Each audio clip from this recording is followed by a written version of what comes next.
In today's video, I'm going to teach you how to set up Lovable Authentication. By the end, you'll have Lovable connected to Supabase and the right setting enabled so users can sign up smoothly. Start on the Lovable dashboard. Make sure you're signed in and in the workspace you want to configure.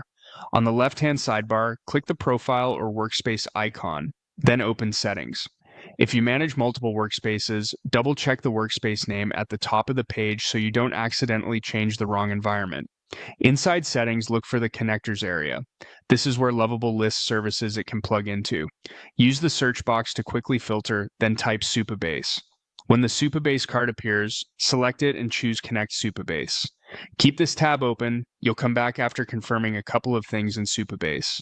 If you see a prompt to authorize or confirm the connection, follow it. Your goal is simply to let Lovable know which Supabase project it should talk to.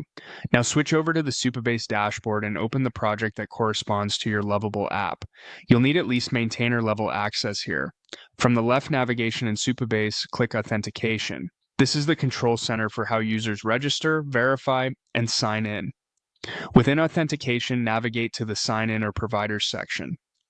The layout can vary slightly over time, but you're looking for the global setting that determines whether new users are allowed to sign up. Find the option labeled Allow New Users to Sign Up and turn it on. This tells Supabase to accept self-serve registrations, which Lovable will respect when users try to create accounts via your app. A quick note on what this means for your policy. With signups enabled, anyone who can reach your signup flow can create an account. If you prefer an invite-only model, leave this off and manage users manually. Either way, this single toggle is the gatekeeper. While you're here, it's a good moment to glance at which sign-in methods you plan to support: email, magic links, or OAuth providers, and ensure they align with your app's needs, but you don't have to change anything else for the basic connection to work. Head back to Lovable when you're done.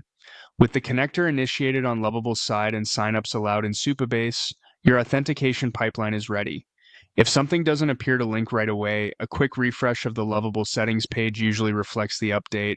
That's it. Your Lovable workspace is now set up to authenticate through Supabase. Thanks for watching and happy building.